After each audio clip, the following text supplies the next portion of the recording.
네. 유재열은 과연 이만희를 증거한 적이 있다고 얘기하는가요?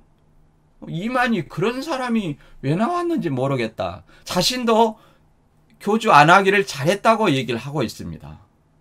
더 나아가서 우리가 앞에서 살펴봤듯이 이만희 씨는 길예비 사자라는 유재열 씨를 71년 9월 7일 날 고소했습니다. 이것은 예수님이 세례 요한을 고소해서 감옥 가게 만든 사건과 똑같습니다.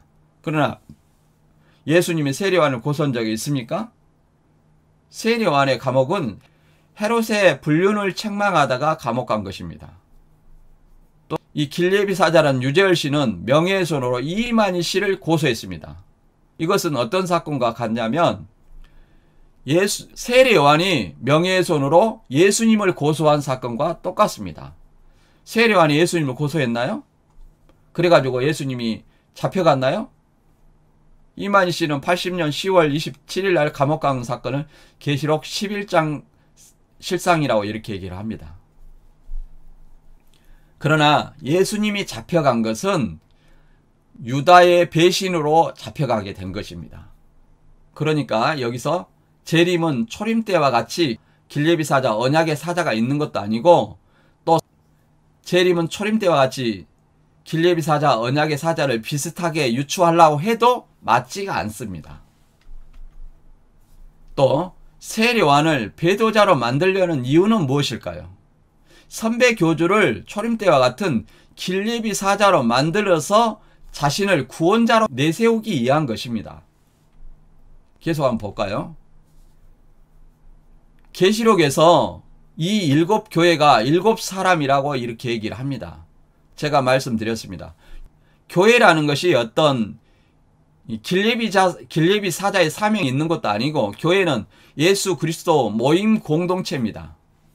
예수 그리스도인의 모임 공동체예요. 부르심을 받은 자들의 모임, 그것이 헬라어로 에클레시아입니다.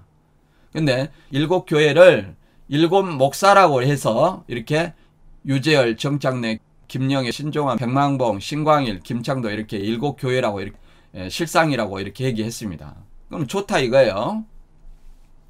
그런데 자, 이만희 씨를 7교회에서 나온 이긴 자라고 말하고 이 7교회를 길예비 사자라고 말합니다. 그러면 7교회가 길예비 한다는 계시록에 예언이 있나요?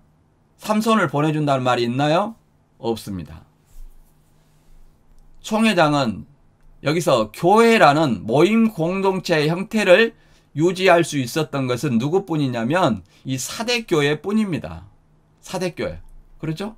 사대의 흰옷 입은 합당한 자들. 여기에서 이만희 씨가 나왔습니다. 그래서 밀한대 보리석대라 이렇게 말하죠. 그래서 4명이지 않습니까? 지금은 이렇게 밀한대 보리석대 흰옷 입은 몇 명을 소수의 무리라 이렇게 말을 변기했습니다만은 그때그때 다른 실상도 있습니까? 실상은 미래입니까? 과거입니까? 과거예요. 보고 들었다 하지 않습니까? 그런데 보고 들었다는 이 과거의 일을 그것이 아니다고 이만희 총회장이 거짓말한 것을 드러내면 그것을 바꾸면 또 다른 실상이 될 수 있습니까? 아니라는 것입니다. 그리고 에베소 교회의 이긴 자, 서머나 교회에서 이기는 자, 버가모 교회에서 이기는 자, 두아디라 교회에서 이기는 자, 사대 교회의 흰옷 입은 몇 명, 빌라델비아 교회에서 이기는 자, 라오디게아에 이기는 자가 다 이만희 씨라고 하는데 이만희 씨는 사대교회 흰옷 입은 여기 교회를 다녔는데 어떻게 나머지 6교회에서 이기는 자가 될 수 있겠습니까? 또 더 나가서 이 교회가 한 사람인데 이렇게 한 사람인데 그 한 사람 에베소는 유재열, 서머난 정창래, 버가몬 김영애, 두아디라 신종환, 사대 백만봉, 빌라델비아 신광인, 라오디게아 김창도 이 한 사람이 교회인데 나머지 교인들이 없습니다. 교인들이 없는데 어떻게 교인 중에서 이기는 자가 나올 수가 있겠습니까? 또 더 나아가서 이기는 자가 이만희 씨라고 칩시다. 만일 이만희 씨라면 이만희 씨가 각 교회에서 한 명씩만 나와도 몇 명이 나올 수 있습니까? 7교회니까 7명이 나와야 됩니다. 그러면 이만희 씨가 분신술을 쓰는 사람입니까? 7교회 모두 이긴 자가 이만희 씨가 되게? 그리고 또 이만희 씨는 사도 요한이라고 그럽니다.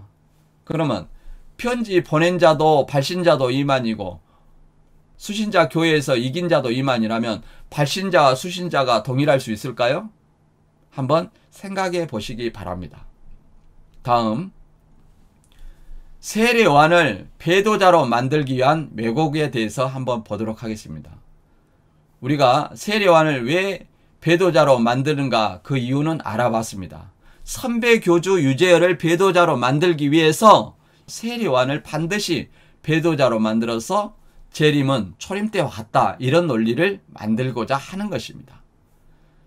여기서는 간단히만 보겠습니다. 첫 번째, 말라기 3장 1절, 너희의 구하는 바 주가 호련히 그 전에, 여기서 그 전이라는 건 성전입니다. 여기서 길레비 사자의 성전이 아니에요. 너희의 구하는 바 주, 여기 그 전에 하는 그 지시어는 이 주를 가리킵니다. 그래서 주의 전입니다. 주의 전, 주의 성전입니다. 주의 성전을 얘기합니다. 그러면 예수님 당시의 성전은 세례 요한의 길레비 성전이 아니라 헤롯 성전이고, 이 성전에서 세례 요한이 역사한 것이 아니라 세례 요한은 광야에서 길을 예비했습니다. 그러면 왜 세례 요한이 이 헤롯 성전에서 말씀을 증거하고 메시아를 증거했다고 하려고 하느냐? 바로 유재열이 장막 성전에서 설교를 했기 때문에 성전에서 설교했다, 세례 요한이 성전에서 역사했다, 이렇게 성경을 왜곡시키는 것입니다. 이것도 성경하고 맞지 않죠? 두 번째, 요한복음 3장 22절, 세례 요한이 예수님과 따로 세례 주었다는 문제입니다. 근데 예논에서 따로 세례 주었다는 이것은 24절에 보면 아직 옥에 갇히지 아니하였더라, 이렇게 말합니다. 이 말은 무슨 말이냐면 세례 요한이 옥에 갇힐 때까지 세례를 통해서 예수님을 증거하는 사역을 한다는 것입니다. 세례를 통해서 예수님을 증거하는 사역이 뭐예요? 길레비 사자의 사역이에요. 세례 요한이 세례를 주는 것은 예수님을 이스라엘에게 나타내기 하기 위함이라고 요한복음 1장 31절에도 나와 있고, 요한복음 1장 6절에서 8절에도 나와 있고, 사도행전 9장 4절에도 나와 있습니다. 그러면 이 세례 요한이 따로 세례 주는 문제를 신천지는 경쟁 관계로 보기 때문에 배도했다, 이런 논리를 하는데요. 경쟁 관계가 아닙니다. 세례 요한은 자기 제자를 모으려고 하는 것이 아니라 세례를 통해서 누구를 증거했어요? 예수님을 증거했다는 사실이에요. 세상죄를 지고 하는 하나님의 어린 양이다, 이렇게 증거했어요. 그리고 예수님이 세례 주었다는 어떤 소문이 퍼졌는데 요한복음 4장 2절에 보면 제자들이 예수님의 이름으로 회개의 물세례를 준 것입니다. 그렇게 설명이 되어 있어요. 그리고 세례 요한이 세례 줄 때는 예수님의 공생애 하기 전입니다. 예수님의 공생애는 세례 요한이 옥에 갇히고 난 후부터 공생애를 시작합니다. 이걸 잘 이해하시기 바랍니다. 다시 한번 얘기하겠습니다. 세례 요한이 세례를 주는 것은 예수님을 증거하기 위함이지 자기 제자를 만들려고 하는 것이 아닙니다. 그리고 그의 사역은 옥에 갇힐 때까지입니다. 그래서 세례 요한이 옥에 갇히게 되므로 예수님이 공생애를 시작합니다. 회개하라, 천국이 가까이 왔느니라. 그리고 요한복음 3장 22절에 예수님이 세례 준 것처럼 되어 있지만 요한복음 4장 2절에 보면 제자들이 세례를 줬다는, 이렇게 나옵니다. 그러니까 공생애 전에 먼저 온 제자들이 나중 온 제자들에게 물세례를 주었다는 것을 알 수 있습니다. 다음 마태복음 11장 2절에 세례 요한이 옥에서 제자들을 보내가지고 오실 그이가 당신입니까? 우리가 다른 일을 기다려야 됩니까? 이렇게 의심했다고 해서 또 배도라고 이렇게 얘기합니다. 세례 요한이 이렇게 질문을 한 것은, 이렇게 물어본 것은 뭐 때문에 그러냐면 8장, 9장, 10장에서 하신 일이 뭐냐면은 제자들과 같이 병 고치고 가난한 자들에게 복음을 전하는 일을 했습니다. 세례 요한이 제자를 통해서 들어보니까 자기가 생각하는 메시아는 어떤 메시아냐면 다윗의 후손으로 왕적인 메시아입니다. 세상적인 메시아로 오해하고 있었어요. 그런데 그렇게 알고 로마의 압제 아래서 해방시켜줄 메시아라고 알고 있었는데 감옥에 갇힌 자기도 꺼내주지 않고 제자들과 함께 병 고치고 가난한 자들의 복음만 전하고 있었어요. 그러니까 질문한 겁니다. 그래서 세례요한 제자들에게 답을 알려줬어요. 너희가 보고 들은 것을 전해라 하고서 병 고치고 가난한 자들에게 복음이 전파된다 해라 하고 답변을 알려주었습니다. 그러면 세례요한은 질문에 답변을 들었습니다. 그것을 믿었는지 안 믿었는지는 성경에 기록되지 않았습니다. 그러나 우리가 보편적으로 질문했을 때 거기에 합당한 답을 들으면 그것을 이해를 하게 돼 있습니다. 그리고 의심한다고 베도면 베드로도 예수님을 의심했고 사도 요한 빼놓고는 예수님의 십자가 달리고 나서 다 도망갔습니다. 그럼 다 베도입니다. 그 논리가 맞지 않습니다. 네 번째, 마태복음 11장 7절에 예수님이 세례 요한에 대하여 바람에 흔들리는 갈대냐 이 말을 가지고 베도라고 또 주장을 합니다. 그런데 여기서는 바람에 흔들리는 갈대냐 이 의문문입니다. 이것과 바람에 흔들리는 갈대다 이런 말하고는 전혀 다른 말입니다. 바람에 흔들리는 갈대다 이런 말도 아니고 바람에 흔들리는 갈대냐 하고 제자들한테 물어보는 겁니다. 그러니까 이런 말입니다. 세례 요한에 대해서 너희가 광야에 무엇을 보러 갔느냐? 바람에 흔들리는 갈대냐? 아니면 아니다는 얘기죠. 부드러운 옷 입은 사람을 보러 나갔느냐? 아니다. 부드러운 옷 입은 사람은 왕궁에 있다. 그러면 너희가 무엇을 보러 나갔느냐? 선지자냐? 이렇게 물어봅니다. 선지자냐? 옳다. 이렇게 말합니다. 선지자냐? 옳다. 이것이 답이에요. 선지자라는 거예요. 여기만 가지고 갈대냐? 갈대다? 이 같습니까? 말이 안 맞습니다. 세례 요한은 그냥 선지자라는 거예요. 선지자. 다섯 번째, 마태 11장 11절에 천국에 지극히 작은 자보다 작다. 그래서 못 들어갔다. 이렇게 얘기를 합니다. 그런데 이 작은 자보다 작다 이것은 비교법입니다. 비교법으로 뭐라고 말하냐면 천국 백성이 되면 세례 요한보다 위대한 자가 된다. 이런 것을 나타내게 하기 위해서 마태복음 11장 11절의 말씀을 하는 것입니다. 이렇게 말하죠. 여자가 낳은 자 중에 세례 요한보다 큰 이가 일어남이 없도다. 그러나 천국에서는 지극히 작은 자보다 더 작다. 이렇게 말합니다. 천국에서는 지극히 작은 자보다 더 작다는 게 지극히 작은 자는 천국 백성을 얘기합니다. 천국 백성이 되면 세례 요한이 여자가 낳은 자 중에 가장 큰 자지만 그 세례 요한보다 크다는 얘기입니다. 여기 여자가 목자입니까?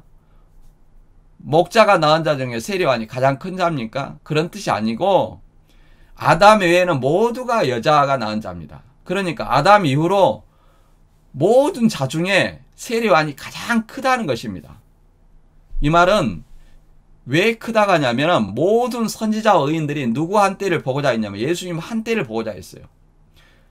요한복음 8장에는 아브라함도 나의 때에 볼 것을 보고 즐거워했다 했고 마태복음 13장 16절에 보면 많은 선지자의 의인들이 너희 보고자 하는 것을 보고자 했어도 보지 못하였고 듣고자 했어도 듣지 못하였지만 너희는 보고 들음으로 복이 있도다 이렇게 말했습니다.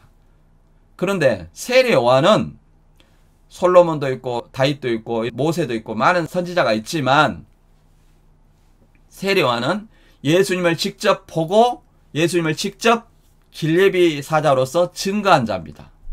그런 의미로 여자가 낳은 자 중에 가장 큰 자라는 것입니다. 그 영광이죠. 그런데 그런 큰 자라도 천국 백성보다는 작다라는 거예요.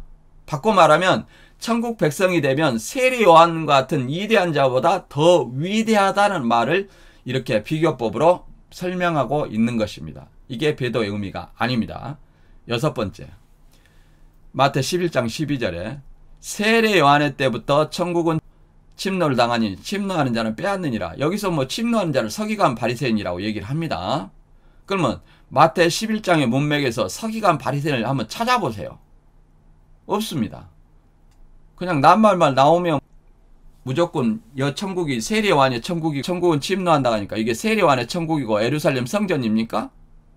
세례요한의 예루살렘을 침노했다? 그런 내용이 아닙니다.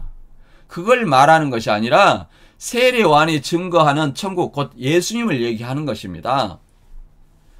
예수님을 얘기하는 거예요. 예수님의 천국을 침노한 자는 빼앗는다는 것은 예수님의 복음을 듣고 믿는 것을 이렇게 천국을 침노하여 빼앗는다, 이렇게 얘기를 합니다.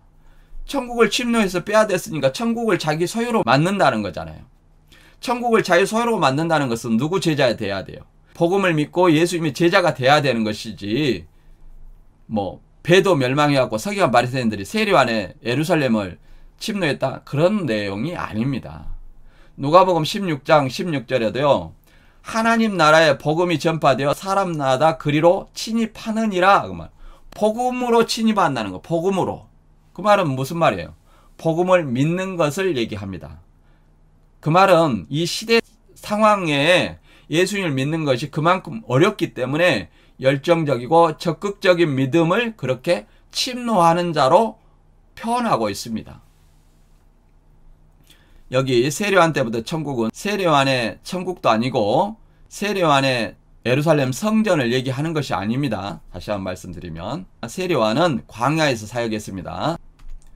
7번째, 마태 14장 3절.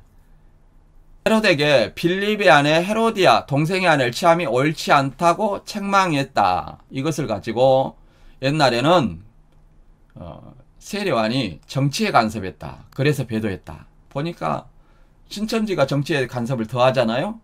요새는 말을 또 바꿨습니다. 남의 일에 간섭한다. 이 서신 베드로전서에 보면 4장 15절인 남의 일에 간섭하는 자로 고난을 받는 것, 이것은 배도다. 이렇게 말하면서 세례요한이 배도를 만들려고 합니다. 그러나 세례요한은 선지자입니다. 선지자로서 왕의 잘못을 책망하는 것입니다. 왕의 불륜을 책망하는 것이니까 선지자의 사명을 다하는 것입니다. 이것은 다윗이 우리아의 아내 밧세바를 취할 때 사무엘하 12장에 선지자 나단이 부자와 가난한 자의 비유를 통해서 다윗의 불륜을 책망하는 것과 같습니다. 이것은 하나님의 백성을 다스리는 왕이기 때문에 당연히 불륜은 십계명에도 어긋나기 때문에 선지자로서 당연히 책망하는 것이 선지자의 사명입니다. 이것이 배도가 아닙니다. 8번째, 마태복음 9장 14절. 요한의 제자들과 바리새인들이 율법의 금식 문제입니다. 우리와 바리새인들은 금식하는데 예수님 제자들한테 그렇게 말하죠. 왜 너희들은 금식하지 않느냐, 이런 문제를 가지고 얘기를 합니다.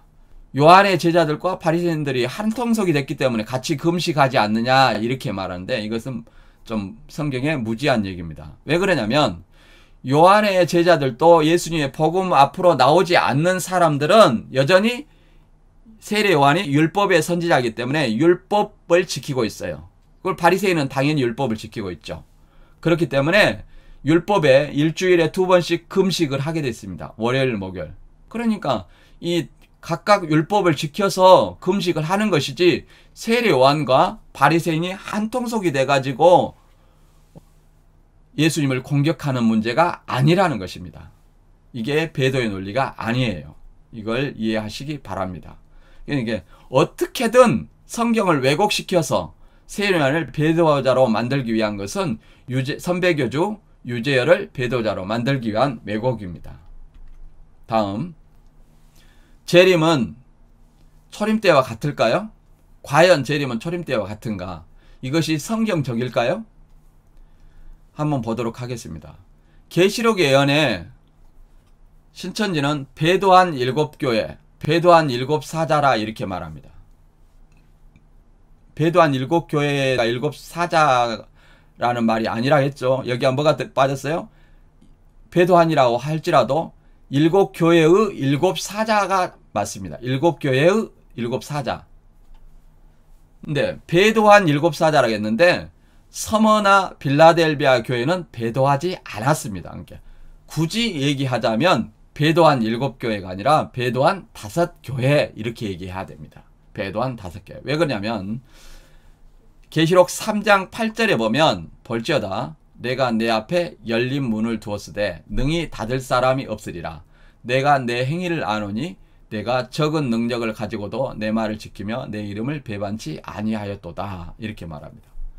그 내 이름을 배반 안 했다 하잖아요. 이게 어디 교회예요? 빌라델비아 교회입니다.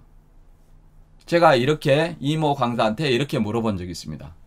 아니 여기 빌라델비아 교회는 열린 문을 뒀고 배반 안 했다는데 이것이 배도한 7교회가 아니지 않습니까? 그러면 이렇게 말하니까 그것은 신광일 씨가 신천지에 왔다 갔다 했어.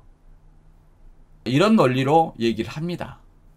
그러면 배도라는 뜻을 알아보도록 하겠습니다. 배도라는 것은 언약을 배반한 것입니다. 그러면 신광일 씨가 유인구 씨하고 언약을 했는데 신천지 왔다면 첫 언약을 배도한 거죠. 그 다음에 신천지 왔다가 다시 85년도에 탈퇴했어요. 그러면 또 이만희 씨의 새 언약을 배도했죠.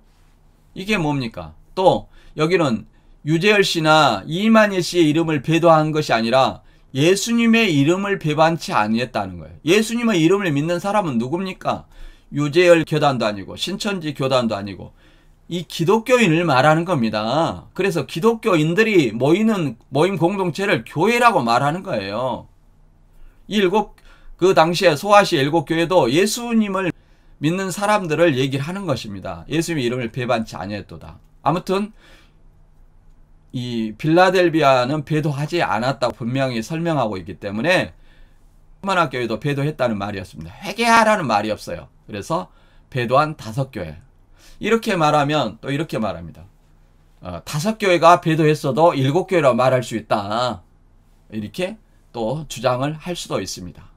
그 다음 계시록 22장 16절에 나 예수는 교회들을 위하여 내 사자를 보내어 이것들을 너희에게 증거하게 하였노라. 이 말을 개역 한글에 예수님의 사자를 안겔로스입니다. 안겔로스인데 이 사자를 약속의 목자로 봅니다. 근데 예수님의 사자는 약속의 목자를 얘기하는 것도 아니고 더 나아가서 이만희 씨를 얘기하는 것이 아닙니다. 개역 한글에 사자로 번역된 것은 안겔로스로 천사를 말합니다. 왜 그러냐면 여기 킹 흠정역을 한번 읽어볼게요. 계시록 20장 16절이요.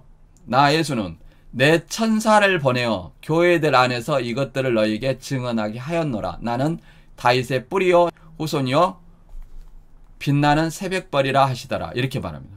나 예수는 내 천사를 보내어 교회들 안에서 이것들을 너희에게 증언하게 하였노라. 이렇게 말하지 않습니까? 이것이 예수님의 약속의 목자입니까? 이게 천사를 얘기합니다. 분명히 나와 있잖아요. 그래서 이것을 예수님의 사자를 약속의 목자로 얘기하는 것은 개역 한글의 오역이다. 이렇게 이해하시면 될 것 같습니다. 그 다음에 세 번째, 재림 때 길레비 사자나 삼손을 보낸다는 예언이 있는가? 계시록에 교회가 길레비를 한다는 말이나 계시록에 삼손을 길레비로 보내준다는 약속이 없는데 7교회가 길레비를 했다는 이렇게 주장하는 것은 계시록에 가감하는 것입니다. 신천지들이 자주 사용하죠. 계시록 22장 18절을 읽어보겠습니다. 내가 이 책의 연의 말씀을 듣는 각인에게 증거하노니 만일 누구든지 이것들 외에 더하면 하나님이 이 책에 기록된 재앙들을 그에게 더하실 테요. 그러니까 계시록에 없는 7교회가 길레비 했다, 삼손을 보내준다는 예언도 없는데 길레비 했다, 이런 어떤 말들로 자꾸 왜곡하는 것이 뭐예요? 이것들 얘가 더한 겁니다. 없는 것을 만든 거예요. 이 책에 기록된 재앙들을 그에게 더한다는 겁니다. 그리고 재림은 초림 때와 같지 않습니다. 오늘날의 길레비 사자, 언약의 사자는 신약성경 어디에도 그 증거를 찾을 수가 없습니다. 이게 잘못된 말이라는 것을 아시기 바랍니다. 정리해 보겠습니다. 신천지 교리와 실상 공식으로 재림은 초림 때와 같다는 말은 초림 때 길레비 사자 세례요한을 선배계주 유재열 씨와 동일시하고 언약의 사자 예수님을 이만희 씨와 동일시하여 예수님처럼 이만희 씨는 자신을 재림 때 구원자로 약속의 목자로 드러내기 위한 것입니다. 그런데 계시록에 교회가 그리스도인 공동체입니다. 그리스도의 공동체인데 교회 사역이 이만희 씨의 길을 예비하는 뜻도 없으며 계시록 어디에서도 7교회가 유재열과 7사람이란 말도 없으며 길예비 사자라는 유재열 씨는 이만희 씨를 구원자로 증거한 적이 없다고 말하고 있습니다. 오히려 유재열 씨도 이만희 씨를 고소하고 이만희 씨도 유재열 씨를 고소 고발하는 원수지간으로 볼 수 있습니다. 그렇다면 세례 요한과 예수님이 원수지간이었습니까? 아니었습니다. 오늘 말씀을 통해서 여러분이 과연 그러한지 확인해 보시기 바랍니다.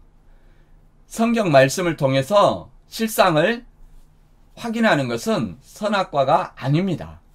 신천지 강사나 섭외부가 왜 여러분에게 유튜브 보지 말라, 탈퇴자 만나지 말라, 상담소 가지 마라, 경계하고 7귀신 들어간다고 왜 그렇게 경계할까요? 바로 신천지 교리와 실상에 잘못된 것을 여러분이 알 것이 두렵기 때문입니다. 여러분이 성경에 눈을 뜨고 진실을 깨달아 신천지를 이탈하기 때문입니다. 바로 여러분의 이탈을 막기 위해 그렇게 두려움을 심어주어 경계하는 것입니다. 성경에도 악을 행하는 자마다 빛을 미워하여 빛으로 오지 아니하나니 이는 그 행위가 드러날까 함이요 라고 말합니다. 신천지가 빛이요 진리라면 왜 비진리와 어둠을 물리치지 못하고 두려워하고 경계를 할까요? 여러분 스스로 판단해 보시기 바랍니다. 여러분이 성경과 진실을 확인하고 주님의 품으로 다시 돌아오시길 늘 기도합니다. 그리고 신천지 문제가 있다면 신천지 문제 전문 상담소에 먼저 문의하시기 바랍니다. 신천지로 의심되면 너 신천지냐 하지 말고 신천지 대답은 아니다. 가족 안심하고 신천지에 보고합니다. 그러면 문제가 커집니다. 그렇기 때문에 먼저 신천지 문제 전문 상담소에 문의하시고 해결하시기 바랍니다. 그리고 오늘 배운 바 말씀을 널리 알려서 파수꾼의 사명을 다하시기 바랍니다. 저는 지금까지 데오스TV 유일한 목사였습니다. 감사합니다.